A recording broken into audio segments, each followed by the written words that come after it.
Selamat pagi teman-teman, mari kita mulai kuliah kita pagi ini tentang struktur isi karya ilmiah. Kemarin kita sudah membahas tentang macam-macam sistematika karya ilmiah. Nah, pembahasan kita kali ini yang pertama adalah tentang latar belakang. Karena sebuah tulisan ilmiah pasti memerlukan latar belakang. Nah, latar belakang ini menjadi sangat penting, oleh sebab itu latar belakang ini harus betul-betul kita tulis dengan serius. Nah, kita lihat yang pertama, kita akan bahas mulai dari latar belakang. Latar belakang itu apa? Nah, latar belakang ini adalah kalau kita melihat katakanlah sebuah tulisan, latar belakang ini menjadi inti dari tulisan, bagaimana orang akan tertarik melihat tulisan kita. Itu semuanya dari latar belakang ini. Nah, latar belakang ini juga harus dipahami sebagai suatu hal yang sangat penting dalam sebuah tulisan, baik untuk penelitian, artikel, makalah. Nah, apa saja isinya latar belakang? Bisa berisi tentang kondisi umum, argumentasi, asumsi, kesenjangan. Nah, kesenjangan antara apa? Kesenjangan antara harapan dan kenyataan. Harusnya seperti apa? Kenyataannya bagaimana? Asumsi-asumsi bisa dari data awal, anggapan-anggapan tentang tema yang akan kita bahas, yang akan kita teliti, dari kondisi awal observasinya seperti apa. Argumentasi, argumentasi peneliti terkait kenapa kok kita ingin meneliti itu, apa masalahnya, bagaimana solusinya, dan sebagainya. Kondisi umum yang diceritakan, jadi mendeskripsikan kondisi secara umum tentang tema penelitian. Kita akan menggunakan sebuah contoh sederhana sebuah penelitian PTK yang sangat sederhana. Contohnya adalah meningkatkan hasil belajar antropologi, menemukan nilai-nilai kultural yang disepakati bersama oleh masyarakat. Nah, coba mari kita lihat latar belakangnya, bagaimana caranya kita membuat latar belakang. Nah, tadi seperti yang sudah kita uraikan, bab 1 pendahuluan, kemudian latar belakang, begitu. Isinya adalah antara harapan dan kenyataan, ada kesenjangannya, kemudian ada dasain dan dasolennya, dampaknya dari kesenjangan itu, ungkapkan secara singkat solusi yang akan kita tawarkan, bagaimana cara melakukannya, bagaimana cara memecahkan masalah kita, semuanya ungkapkan di situ. Atau kita tulis juga fenomena-fenomena, kecenderungan terkait dari masalah itu. Nah, berikutnya bagaimana mengawali menuliskannya. Kadang-kadang kita sudah duduk depan komputer lama begitu, mungkin tulisan belum muncul-muncul juga. Nah, saya punya solusi, bagaimana kalau kita mulai bertanya kepada diri kita sendiri, kenapa kok kita ingin meneliti hal itu? Kenapa kok kita ingin memasalahkan hal itu? Nah, jawabannya itu mulai kita tulis dalam latar belakang. Kenapa? Mengapa? Bagaimana? Kita tulis jawaban-jawaban kita dalam latar belakang. Contoh yang akan kita lihat bersama adalah tentang tadi judul sebuah PTK tadi. Mari kita lihat bagaimana cara menulis latar belakang satu persatu yang ini akan menjadi panduan kita. Misalnya, ketika kita menanyakan kepada diri sendiri, kemudian muncul jawaban-jawaban seperti ini. Muncul jawaban-jawaban antara lain seperti ini. Ya, kenapa kok kita ingin mempermasalahkan itu? Oh, pelajaran antropologi itu monoton. Hasil belajar siswa itu dari tahun ke tahun pada materi menemukan nilai-nilai kultural itu rendah karena gurunya monoton menggunakan ceramah, siswanya ngantuk dan sebagainya. Kemudian guru harus kreatif. Nah, salah satu bentuk kreativitas guru itu menggunakan metode yang bermacam-macam. Nah, salah satu metode yang akan kita contohkan di sini adalah role playing dan seterusnya. Nah, jadi angka 1 dari 11 pada jawaban-jawaban yang muncul ini akan menjadi panduan kita untuk menulis latar belakang. Kita tidak akan kemana-mana karena sudah dipandu oleh 11 poin yang muncul dalam latar belakang. Nah, contoh. Saya selalu menyarankan bagaimana membuat latar belakang itu dimulai dari yang umum ke yang khusus, terutama mungkin untuk penulis-penulis pemula. Nah, contoh ya, misalnya, saya selalu bilang, tulislah latar belakang menggunakan segitiga terbalik. Nah, segitiga terbalik itu hal-hal dari yang umum sampai ke yang khusus. Nah, contoh judulnya misalnya, dampak pendidikan berlalu lintas terhadap perilaku berlalu lintas SMA di SMA.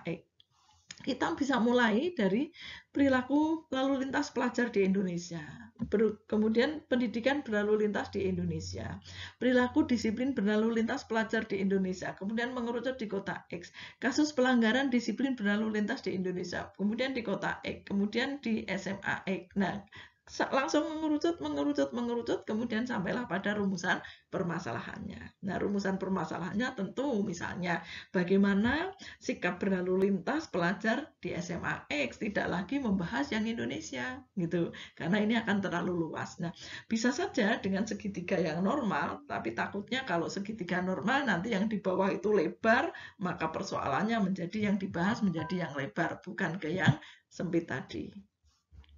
Baik. Nah, kita akan lihat dalam pertimbangan memilih masalah. Dalam pertimbangan memilih masalah, ada pertimbangan ilmiah, ada pertimbangan yang non-ilmiah. Kita bahas pertimbangan ilmiah dalam memilih masalah.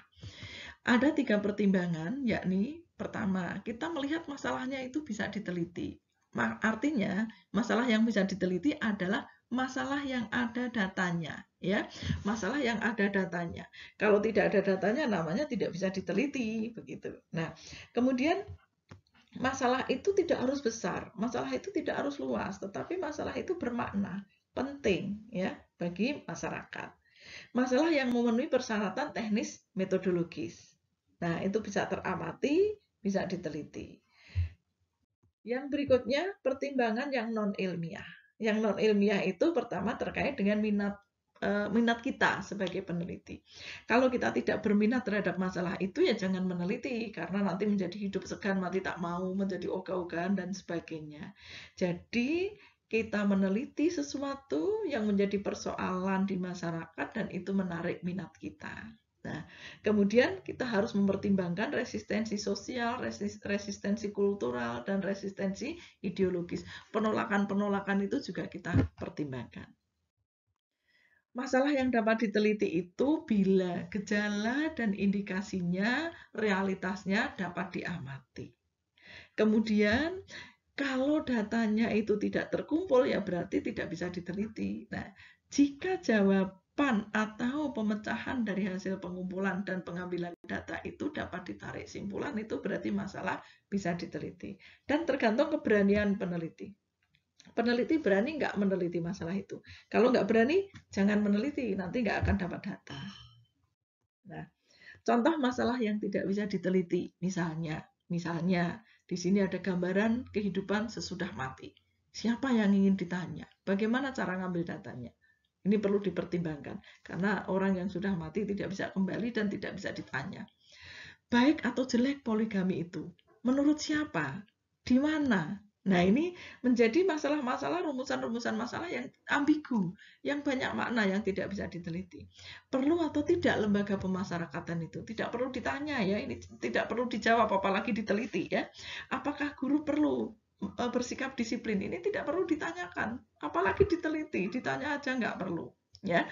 Kemudian berapa jumlah anak ideal? Ini juga menjadi ambigu, karena bagi orang yang anaknya 1, anak idealnya 1. Bagi orang yang anaknya 2, anak idealnya 2. Nah, mari kita rubah ya contoh-contoh masalah yang tidak bisa diteliti tadi menjadi masalah yang bisa diteliti. Yang pertama, bagaimana pandangan atau pendapat masyarakat X tentang poligami? Nah, jadi bagaimana persepsi masyarakat X tentang poligami? Apa dampak poligami terhadap perempuan dan anak? Nah, ini bisa diteliti. Sikap disiplin yang bagaimana? Ya, sikap disiplin yang seperti apa yang harus diterapkan guru dalam mendidik siswa? Nah, ini.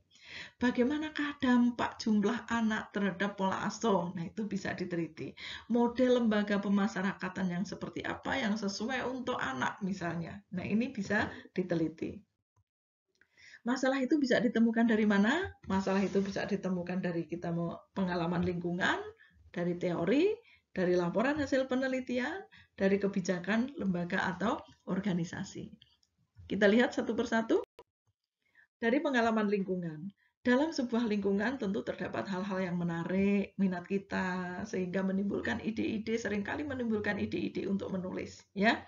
Misalnya, ya, misal di sini kita akan lihat bahwa dari lingkungan kita akan melihat bagaimana kita akan melihat dari lingkungan itu, misalnya, ya, ketika kita melihat para TKW, ya, banyak perempuan migran pulang ke desa, kemudian ternyata berubah gaya hidupnya, berubah polanya, style berpakaian juga misalnya berubah. Nah, ini kita bisa menimbulkan, bisa timbul ide untuk menulis atau meneliti tentang pergeseran nilai-nilai budaya oleh perempuan migran, misalnya. Nah, kemudian kalau kita lihat di suatu masyarakat tentang kesehatan, apalagi COVID-19 ini, bagaimana sih persepsi masyarakat tentang COVID-19?